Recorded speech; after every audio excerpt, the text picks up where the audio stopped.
Securities and advisory services offered through Royal Alliance Associates, Inc., member FINRA SIPC, and a registered investment advisor. Insurance offered through the Monteverde Group, LLC, not affiliated with Royal Alliance. The views expressed are not necessarily the opinion of WWVA Radio or iHeartMedia and should not be construed directly or indirectly as an offer to buy or sell any securities mentioned herein. Investing is subject to risk, including loss of principal invested. Past performance is not a guarantee of future results. No strategy can assure a profit nor protect against loss. Please note that individual situations can vary. Therefore, the information should be relied upon when coordinated with individual professional advice. Now here's your host, Steve Major. Good morning. This is Jason Haswell, Managing Director of the Monteverde Group, here for Dollars and Cents on 1170 WWVA. Steve Major is not with us today. He's off this Saturday, so I will be handling the show myself. Get well soon, Steve. Today we're going to be talking about indexes and benchmarking your portfolio to an index, how you do that, what indexes consist of, what different indexes there are out there. There's a measurement for pretty much any index or any large cap stock, small cap stock, bonds, commodities, all those different things. There's some tracking device, which is known as an index, to measure that or judge your portfolio or your allocated portfolio for performance and risk and things like that. So I thought today we'd go over how indexes work, what kinds of indexes there are, how to properly set up a blended group of indexes for your benchmark for your own portfolio. We'll start by talking a little bit about what is an index. An index is a grouping of stocks, bonds, commodities that judge how performance and in a general way are going on in the markets. For example, everybody knows and sees every day on television or on the radio or in the news the Dow Jones Industrial Average. That's probably the one that people know the most, is the Dow Jones Industrial Average. And, recently we've been making new highs on the Dow Jones here over the last few weeks, so it's been in the news quite a bit. And the Dow just consists of 30 different stocks. There's a number of factors of how stocks fit into the Dow or come out of the Dow when they change the index. But that's probably the one that people recognize the most. Then there's the S&P 500, which are the 500 largest companies here in the U.S., and it judges it's a more broad-based index of what's going on in the market. A number of different stocks in there. Everyday people will also see it, when you watch CNBC or Fox Business News or Bloomberg or whatever you may get your business or your market news from. You can see across the bottom on the ticker, you see the Dow Jones, the S&P 500. And the third one is the NASDAQ, which is also a grouping of stocks that, most people recognize the NASDAQ as the tech index. You see a lot of the tech companies started there. It's changed a lot in the last few years. It's more of a blended index now, but that's where a lot of people recognize, it consists mainly of a lot of tech, of the larger tech names, your Amazons, your Microsofts, your Facebooks, things like that, your Twitters. But that is a judgment of those different stocks. But there are also indexes that track the S&P, like the S&P 500 growth model, which are mainly consisting of growth stocks, stocks that don't pay as much of a dividend, that are a little more amped up for growth of the company or share price appreciation. There's also an S&P 500 value for stocks that typically pay, are a little more tame, don't have as much volatility, pay a little higher dividend. But there are indexes also for the different levels of stocks, meaning if you're looking for mid-cap stocks, there's the mid-cap 400, there's the Russell 2000 and 3000, then there's a growth and value component there. There's a small-cap 600, a small-cap 600 growth and value, which are just indexes that track only the smaller companies, like the mid-cap index tracks only the medium-sized companies in the country. There are also indexes for foreign stocks, such as the MSCI, the EFA index. There's an emerging markets index, which are things like, countries that are maybe a little smaller that are growing, maybe like a Vietnam or, smaller economies that are just now starting to grow are tracked by those emerging markets. So there's an index for just about everything. There are indexes for bonds, such as, U.S. Treasury Index. There's an index for U.S. aggregate bonds done by Barclays, which is just all U.S. bonds together. There's an investment grade index for bonds. There's a high yield, which is a non-investment grade index for bonds. There's a municipal bond index. There's a global aggregate bond index, which basically tracks all bonds around the world as a whole. And you can imagine how many different components there are to some of these. There's thousands of stocks and bonds involved in some of these indexes. But where these indexes come into play is it helps you track the volatility of the market. It helps you track, what those are doing versus your portfolio. And what we wanted to do was kind of, you can see what the different indexes are, what the tracking mechanisms are, and what the different kinds are, but how does that fit against your portfolio, and how do you judge the performance of your allocated portfolio versus those? Because if you're running, and this is just for an example, if you have a 60-40 portfolio stock to bond, you can't track that against the S&P 500 because the S&P is 100% stock. It's all stock. So it's naturally going to perform and be a little more volatile than your index would because you have 40% bond weighting in your portfolio.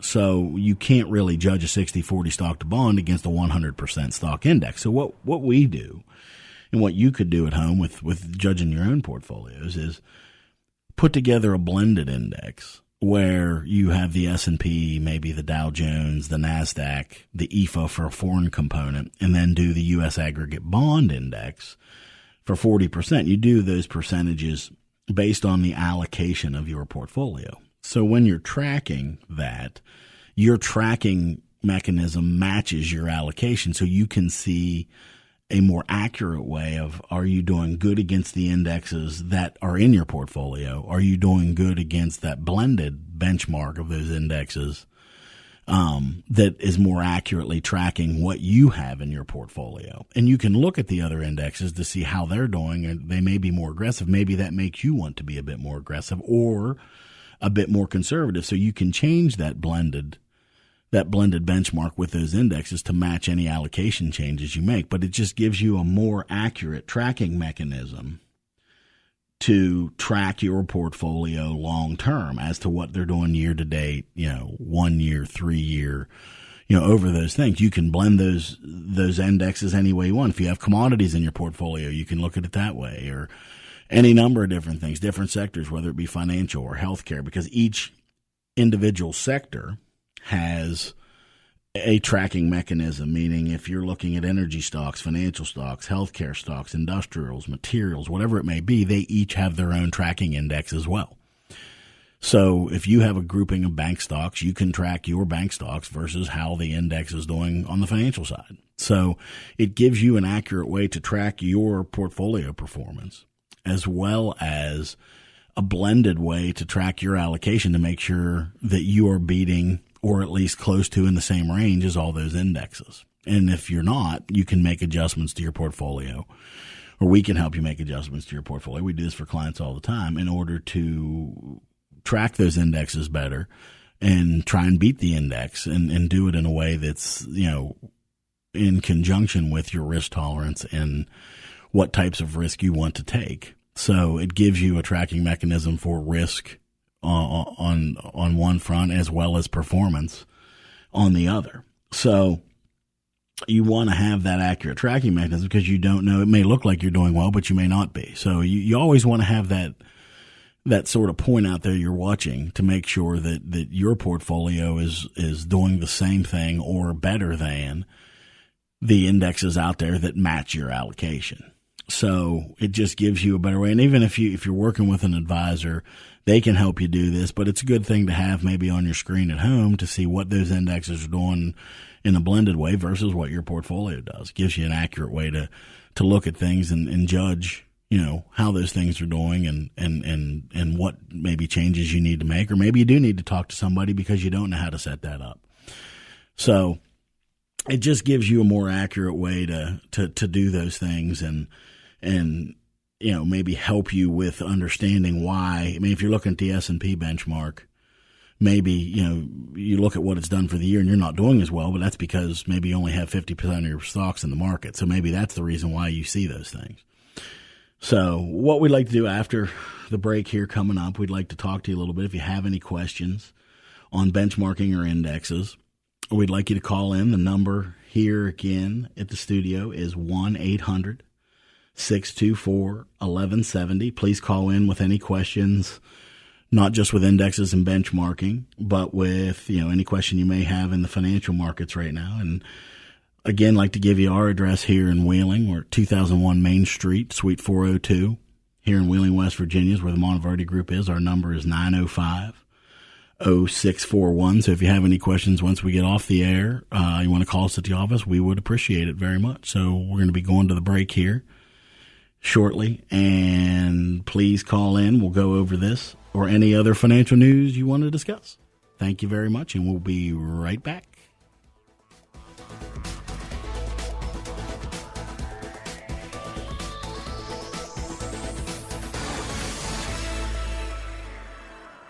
Sometimes being great at what you do requires meticulous attention to detail. It's about the nurturing of a mission. It's about getting the job done. At the Monteverdi Group, we work like you do. Our approach to wealth management is in the finer points. The precise execution that can only come from advisors who listen, talk, and plan with your future in mind.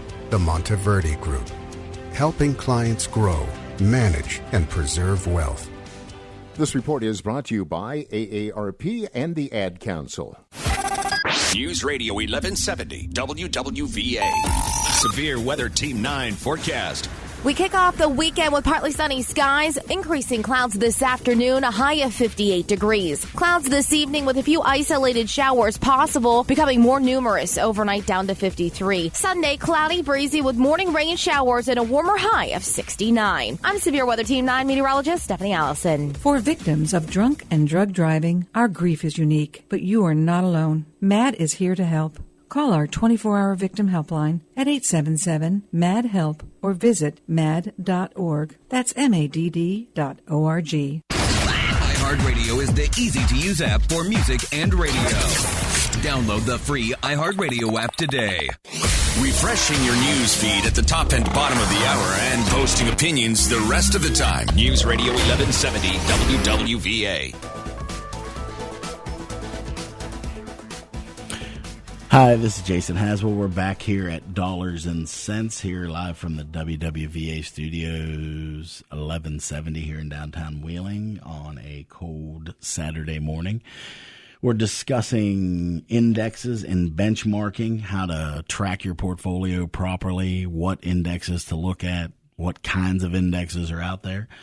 Again, if you have a question on how indexes work, how to set up a benchmark, what things, how that influences or the ability to track your own portfolio, please give us a call here. Number is 1-800-624-1170. We'd be happy to take your call. If you have a question regarding anything in the financial markets or anything in the business news, we've had some interesting developments this week with a new Fed chair being named by President Trump. Jerome Powell will be the new Fed chair, taking Janet Yellen's place here coming up, as long as he's confirmed. But that's the choice, so we're going to have a change there. So there's some big financial news this week. Unemployment also dropped down this week to I believe a 17-year low, 4.1%. So the economy is looking good. So if you have any questions on that front, again, if you'd like to call in, 1-800-624-1170. We will be happy to answer any questions. But back to what the topic is today. Again, designing a blended benchmark, and some of the things that we like to track. And this year you've seen a lot of overseas. Some of the markets have done significantly better than they have over the past maybe 8 years. Since we had the Great Recession, so to speak, back in 2008, 2009. So this year we've paid a lot more attention to, if you look at the European indexes, if you look at Japan and China, things had gotten a little choppy here over the last few years. Europe's had some trouble. So this year we've been tracking those indexes, and they've done very well. In fact, the EAF index year to date's up right around 21.5%. So they've done very well. In fact, even a little bit better than what our indexes have done here. But that just shows why you should probably, have that allocated portfolio that we've spoken about on other shows. Make sure that you're diversified into some different assets and use, again, the tracking mechanisms to make sure you're measuring up on your portfolio to, with those indexes, make sure you're measuring up and doing very well. So this gives you a tracking mechanism for that. Okay, we have a call on the line. I believe we have Ann on the line who would like to ask a question. Hi, Jason. I was wondering what index is the best to benchmark my portfolio to? Okay. Thank you for the question, Ann. It depends on your allocation, naturally. Again, if you have a 100% stock portfolio, benchmarking it to the S&P 500 would be just fine, or maybe even the Russell 1000, a similar index to the S&P. But if you have a diversified portfolio, and depending on your allocation of, if you're 60-40 stock to bond, 70-30 stock to bond, you want to make sure that you're using maybe the S&P, maybe the Dow, the NASDAQ, and the EFA for your stock component in different percentages, depending on how your portfolio is allocated. If you're higher weighted in an area, such as foreign index, you want to make sure that you have your index, matched to what your allocation is of your portfolio. But I would stick to the bigger indexes, like I said, the S&P, the Dow, the NASDAQ, the Russell 1000, something like that. But I would also use for your bond tracking index, depending on your bond portfolio. Typically the Barclays U.S. aggregate bond will cover, most of the bonds that you're going to be investing. Most people are not doing, foreign debt or foreign bonds. If you do, there is also an index for foreign bonds, which would be the Barclays Global Aggregate, which would mix in not just the U.S. bonds, but also mix in the foreign debt, from overseas, such as Europe, Japan, China, things like that. So match that to whatever. If you look at your statement or if you speak with your financial advisor, they can give you an idea what your allocation is. And then you can match those indexes that you track to that allocation. He can help you do that, or she can help you do that if you'd like. But those are some of the things you could use. But you want to track your statement versus those indexes. And again, talk to your financial advisor. They can help you, maybe give you some of the indexes and design a little portfolio tracking mechanism for that. So I believe we have another caller on the line. We have Jim. Good morning, Jim. Hi. I got a question I'm almost embarrassed to ask, but I'm 44 years old, have a decent job, a little bit of a savings, but not a whole lot other than that. I've never really sat down with anybody to look at any type of a long-range plan. Am I too late in the game? It's a great question, Jim. Appreciate the question. Thank you very much. Actually, it's something that we've talked about. Steve brings this up a lot on the show, and I think it goes to what we do, probably more than anything is, it's never too late to take a look. At 44, you still got plenty of time, unless you're, planning on retiring at 50. That might shrink things a bit. But most people, if you're looking to retire, in your mid 60s, early 60s, 70, it's definitely not too late. But what I would do in your case is, if you haven't gotten help in the past, put together, and this has been something we've discussed on some other shows, is put together, first of all, a listing of all your expenses on a monthly basis. Write that down. Make sure you're putting in, everything, eating out, going to restaurants, all the ancillaries that you may forget about, going and getting that Starbucks every morning, because that can add up depending on how many you're drinking.